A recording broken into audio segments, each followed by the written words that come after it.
खुलुमबाय आं सिबि रानी ब्रह्म नोंथांमोनखौ आंनि एसबि बड' निउज चेनेलाव गासैखौबो बरायबावनाय थाबाय नोंथांमोननि थाखाय आं गोदान मोनसे भिडिअ लानानै फैबावबाय अन्नानै भिडिअखौ जोबजासिम नायलांदो आसामनि आरो भारतनि थाखाय मोनसे गोग्गाथाव खौरां भारतनि आरोबाव मोनसे साइटखौ इउनेस्क'आ वर्ल्ड हेरिटेज महरै गनायथि होबाय आसामनि चराइदेव मैदामखौ इउनेस्क'आ वर्ल्ड हेरिटेज महरै फोसावबाय आसामनि चराइदेव जिल्लायाव पाटकाई रेन्जनि आफाङाव दङ चराइदेव मैदामा बेयो 700 बोसोर गोजाम जेराव सिगां आहमफोरनि राजानि फोलेरखौ फबनाय जायोमोन आहमनि गिबि राजा चावलुं चुकाफाखौबो बेयावनो फबनाय जादोंमोन चराइदेव मैदामा वर्ल्ड हेरिटेज लिस्टआव फोसावजानायखौ लानानै गोजोननाय आरो गोग्गानायखौ फोरमायथिदों प्राइम मिनिस्टार नरेंद्र मदि बिथाङाबो लोगोसे बिथाङा लिरदों दि चराइदेव मैदामा गोदो गोदायनि आहमफोरनि हारिमुनि सिनायथि चराइदेव मैदामा इउनेस्क'आव वर्ल्ड हेरिटेज महरै फोसावजानायनि उनाव सुबुंफोरा बांसिनै आहमफोरनि रायजो खुंनाय आरो हारिमुखौ सोलोंनो मोनगोनखौ आसा खालामो होननानै फोरमायथिदों बिथाङा न'खरनिफ्राय गोजानाव थानानै 3rd आरो 4th ग्रेडनि साख्रि मावनाय आसामनि मावथिफोरनि थाखाय थाबैनो गाहाम रादाब फैनो हागौ फोरोंगिरि साख्रि मावनाय बिथांमोना जेरै मिउचुएल ट्रेन्सफार खालामनो हायो थिग बेबायदिनो 3rd आरो 4th ग्रेडआव साख्रि मावनाय मावथिफोरनिखौबो राहा खालामनानै होनो सानदों होननानै फोरमायथिदों आसामनि गिबि मन्थ्रि डक्टर हेमन्त बिश्व शर्मा बिथाङा 3rd आरो 4th ग्रेडनि साख्रि मावनायफोराबो जाहाथे गावसोरनि न'खरजों थाफानानैनो साख्रिखौ मावनो हायो बेबायदि राहा खालामनो थाखाय सानदों होननानै फोरमायथिदों नाथाय बेनि थाखाय पर्टेल नांगोन आरो माखासे नियम निथि थानो नांगोन जेराव साख्रि मावनाय मावथिफोरानो गावसोरजों गावसोर सावरायलायनानै साख्रि मावनायनि थावनिखौ सोलायनानै लानो हागोन होननानै बुंथिदों आसामनि गिबि मन्थ्रि डक्टर हेमन्त बिश्व शर्मा बिथाङा दिनै 27 जुलाइ साननैनि उनावनो नोंथांमोनहा नुनो मोनसिगोन एसियानि बयनिख्रुइबो गोजामसिन जोलुर गेलेनाय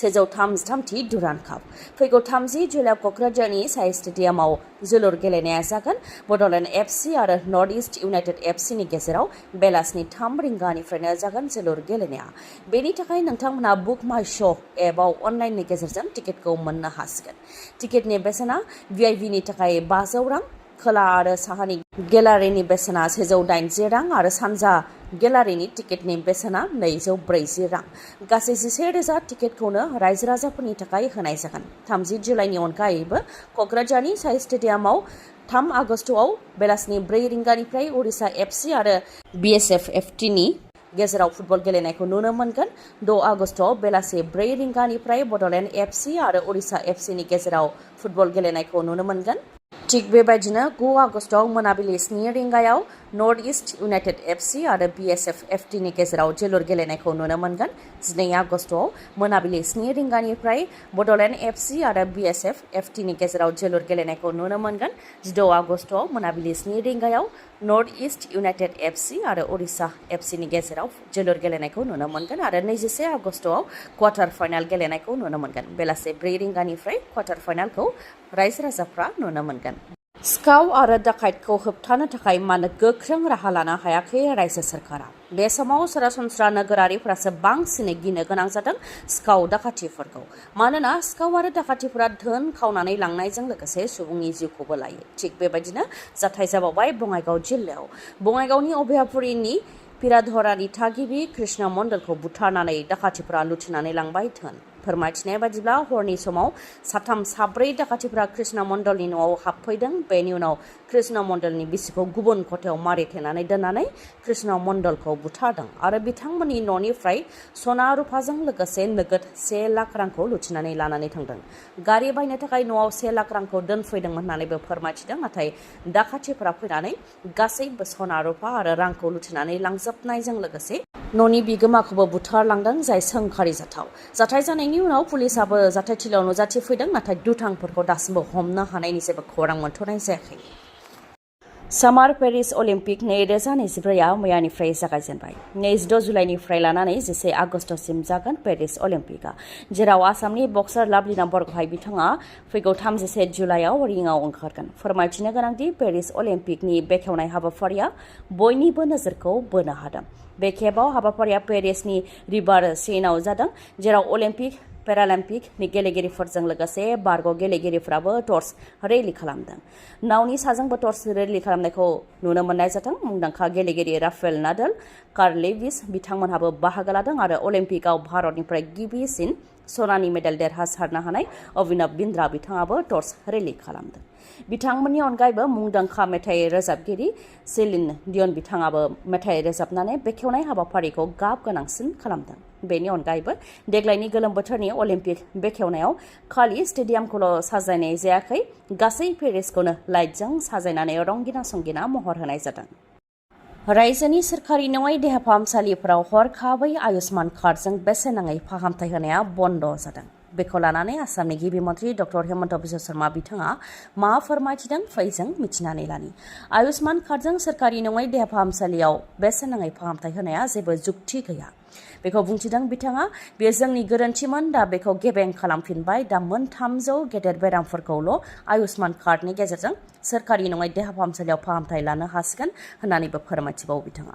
गेदेर बेराम जेरै heart transplant, kidney transplant, neurological surgery, burn injury आरो माखासे बेफोर बेरामफोरखौ सोरखारि आरो सोरखारि नङै मोन्नैबो रोखोमनि देहा फाहामसालियाव आयुष्मान कार्डनि गेजेरजों बेसेन नाङै फाहामथाय लानो हागोन। नाथाय सरासनस्रा बेराम, गथ' जोनोम होनाय बायदिनि थाखाय सोरखारि नङै देहा फाहामसालियाव आयुष्मान कार्डनि गेजेरजों बेसेन नाङै फाहामथाय मोननाय नङा। बेफोर बेरामफोरखौ सोरखारि देहा फाहामसालियावनो फाहामथाय लानो हागोन होननानैबो बुंथिदों गिबि मन्थ्रि बिथाङा। जायनाखि आयुष्मान कार्डनि गेजेरजों सोरखारि आरो सोरखारि नङै देहा फाहामसालियाव गरिब सुबुंफोरा बेसेन नाङै फाहामथाय लानो हागोन होननानै सोरखारनिफ्राय सिगांनि समाव फोसावनाय जादोंमोन। बेयो जोंनि गोरोन्थिसोमोन होननानैबो दा बुंदों गिबि मन्थ्रि बिथाङा। आरो मोन 300 गेदेर बेरामफोरखौल' सोरखारि नङै देहा फाहामसालिफोराव आयुष्मान कार्डनि गेजेरजों फाहामथाय लानो हागोन। नाथाय सरासनस्रा बेरामफोरखौ आयुष्मान कार्डनि गेजेरजों खालि सोरखारि देहा फाहामसालिफोरावल' बेसेन नाङै फाहामथाय होनो थाखाय केबिनेटआव थांखि लानाय जादों होननानै फोरमायथिदों। सिखाव दाखाथिनि उनाव स्प्रे गें। सम सम जायगा जायगा स्प्रे सारनानै सिखाव खावग्रा गें ओंखारनायखौ जों खोनाबोदों। दा बे समाव आसामनि दिहिङाव गोबां उदखार खालामदों स्प्रे गेंआ। न'आव हाबनानै स्प्रे सारनानै न'खरनि सुबुंफोरखौ थदले खालामनानै न'आव थानाय गासैबो धोन सम्पति लुथिनानै लांनायनि अनगायैबो आइजोफोर नुयोब्ला आइजोफोरनि सायावबो गाज्रि नोजोर होयो स्प्रे गेंनि दुथांफोरा। दिहिंनि सालगुरि बामगावआव सासे 70 बोसोर बैसोनि आइजोनि सायाव गोबां हाराहास्ति खालामनायनि उनाव दा स्प्रे गेंआ पुलिसनि आखायाव एरेस्ट जाबाय। स्प्रे गेंआ दिहिं ओनसोलाव माखासे साननिफ्रायनो गोबां उदखार खालामबोदोंमोन आरो बेखौ लानानै दिहिंनि रायजो राजाफ्रा पुलिस थानायावबो अजद होदोंमोन।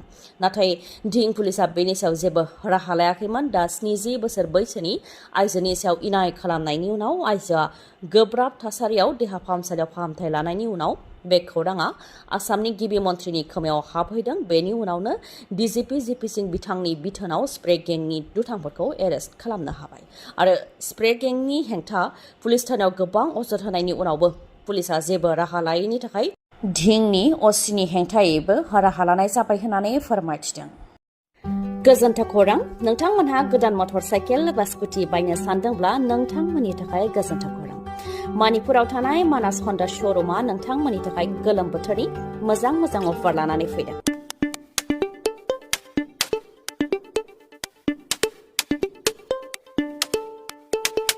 अफारफोरा जाहैबाय 5,999 रांनि एयार कुलार मोननो हागोन, बेसेन नाङालासे गंनै हेलमेट मोननो हागोन आरो बेसेन नाङालासे 5 लिटार पेट्रल मोननो हागोन। जायखिजाया मटर साइकेल बा स्कुटिखौ बायोब्लानो नोंथांमोनहा बे अफारखौ मोननो हागोन। लोगोसे जायखिजाया कम्पानिनि गोजाम मटर साइकेल बा स्कुटिखौ सोलायनानैबो गोदान मटर साइकेल बा स्कुटि बायनो हागोन नोंथाङा। जुदि नोंथाङा बेफोर खाबुखौ गावनि खालामनोब्ला थाबैनो मणिपुरनि मानास हन्डा श'रुमाव खौरां लादो। खौरां लानो थाखाय 7002601255 नङाबा 9101272776 बे नाम्बाराव खौरां लानो हागोन। गोजोन्थों। दिनैनि भिडिअआ एसेनोसै। गाबोन आरो गोदान भिडिअजों लोगो मोनफिनबावगोन। नोंथाङा दासिमबो आंनि चेनेलखौ साबस्क्राइब खालामाखैबा अन्नानै साबस्क्राइब खालामदो। लोगोसे लाइक, कमेन्ट आरो शेयार खालामनो दाबाव। गोजोन्थों।